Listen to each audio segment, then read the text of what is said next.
All right. All right. So we are back for the second half of this slide presentation, the big ol' overview of government that you're getting here at the start of the class. So going to go through this again, your note taking at home, your handwriting, you are not just copying stuff from the slides, okay? You're going to add details and examples, things that I'm going to tell you in this. This is why I'm recording it, so you can pause it. You can add whatever you want. You can look up more stuff if you want to. But this is how you're going to learn. Again, quizzes, tests, they're all going to cover this.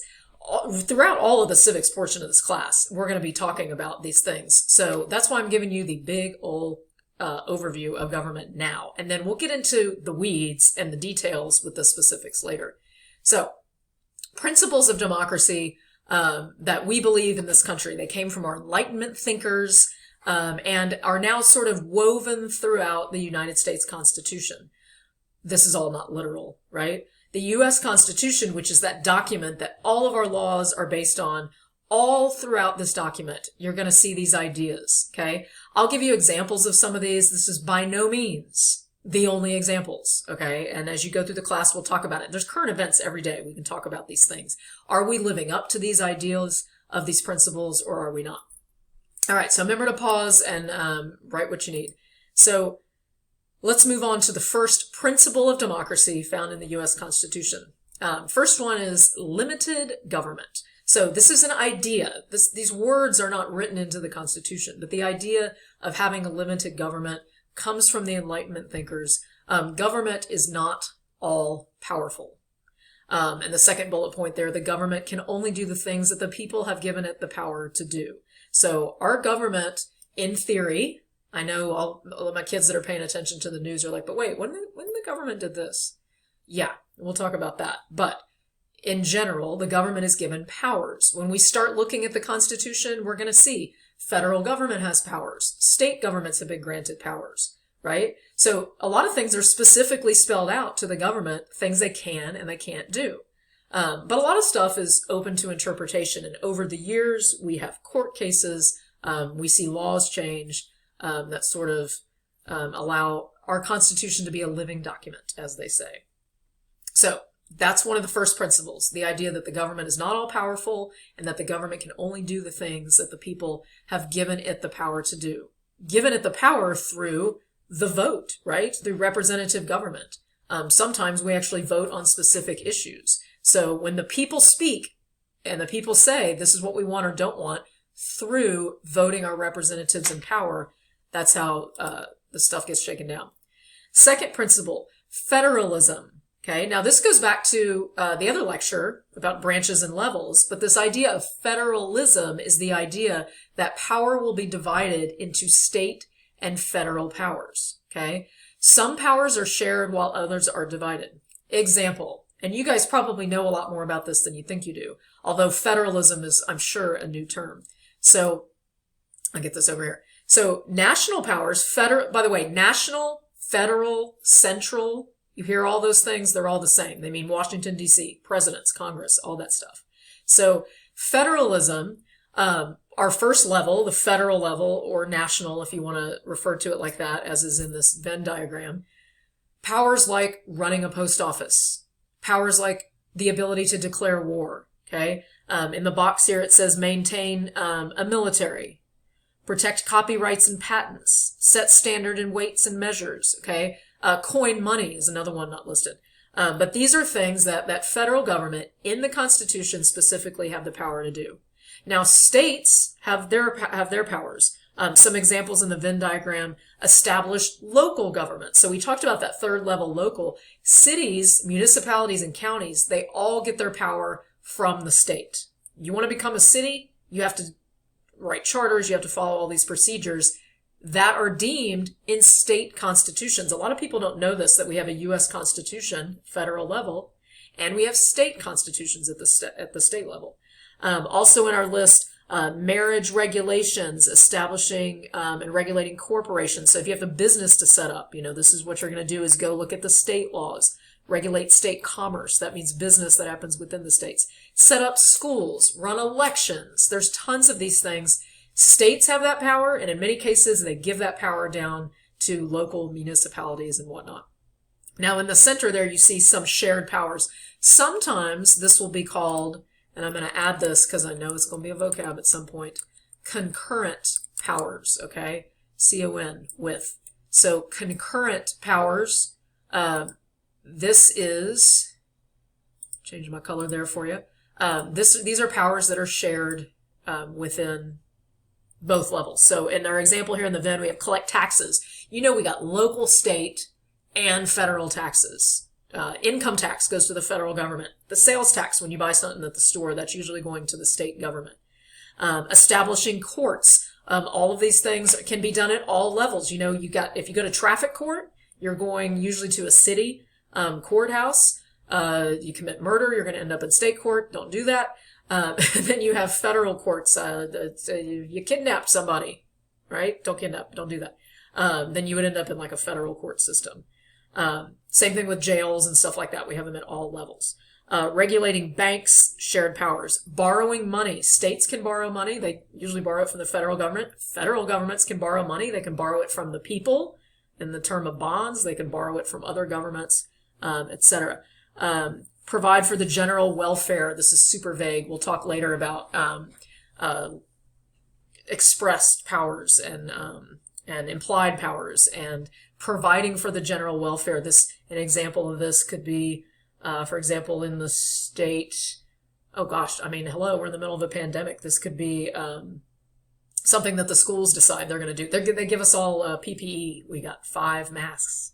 And some hand sanitizer I heard today in the classrooms, okay? So it could be something as simple as that, or it could be things like food stamps or whatever, right?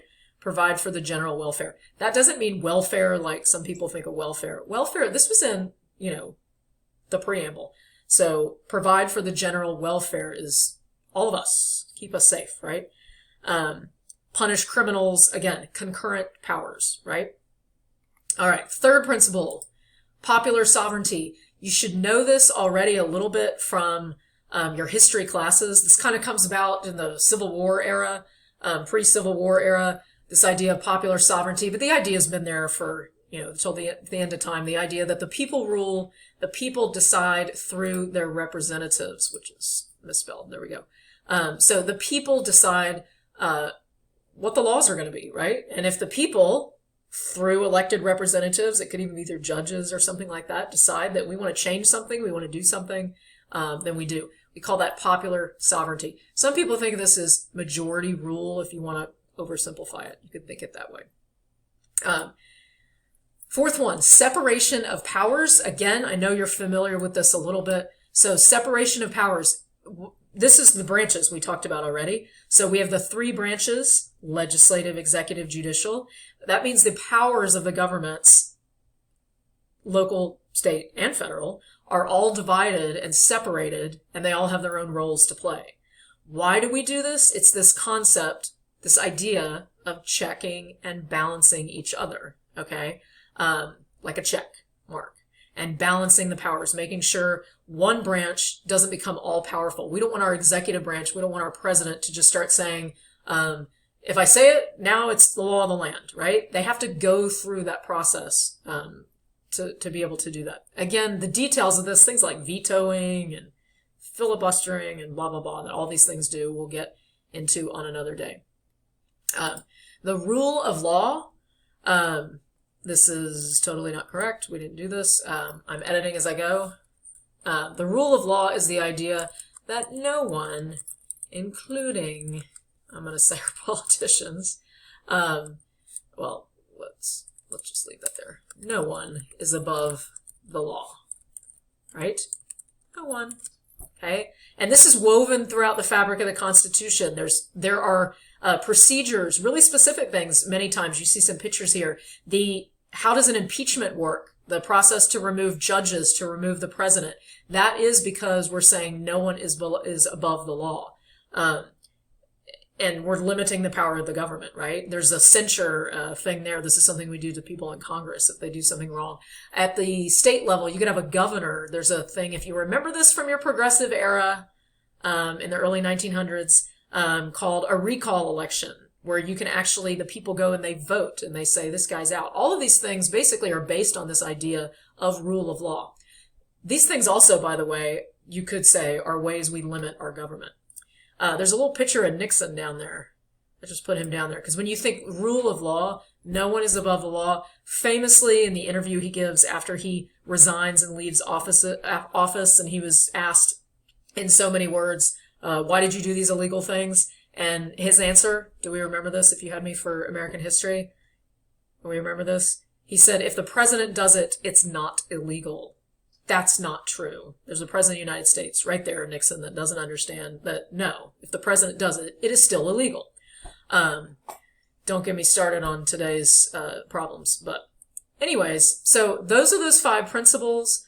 You see this a little bit different throughout the book. I was looking at our Civics Today book. They, instead of popular sovereignty, they called it something else about like individual rights. So, you know, depending on your source, you're going to see some differences there. But the idea is the same, okay? We've got nobody is above the law, rule of law. We separate the powers so each can check and balance each other. We limit our government through federalism and through other ways, popular sovereignty, etc., and so on and so forth. Here's a little map for you, just if you want to be curious about what the rest of the world is doing. You can see the United States there, and any place that's in that blue, full presidential republic, so they operate similar to the United States. Remember, the republic is the representative form of government. And then you can kind of analyze this if you're interested. A parliamentary system with a president. That's where their lawmaking is going to, I don't know, probably share power a little bit in a different way. We've got monarchies, constitutional monarchies. That's it's a monarchy, but it's not like a king. I say what I say goes. They're going to have constitutions similar to ours. Many of these are also democracies, but the structure is a little bit different. Absolute monarchy is what you would know, the king and the queen, and that's how it goes. Military dictatorships. I know you know what that one is. Down there in the black, of course, you remember your North Korea from history. Countries that did not fit in any of the above systems. Anyways, so there's a map. Oh, we love maps. Anyways, review these, get them in your notes, get some examples. If you're looking back at your notes right now and you have 5 things written with no definition and no examples, you need to rewind, go back and get some more stuff in there. Google your own examples too. Go to the YouTubes. If I didn't explain it carefully enough, go to YouTube, type in what is popular sovereignty. I guarantee you're going to find a video there. It's the beauty of learning behind a computer. Knowledge is everywhere at your fingertips. All right, kids. See you later. Bye-bye.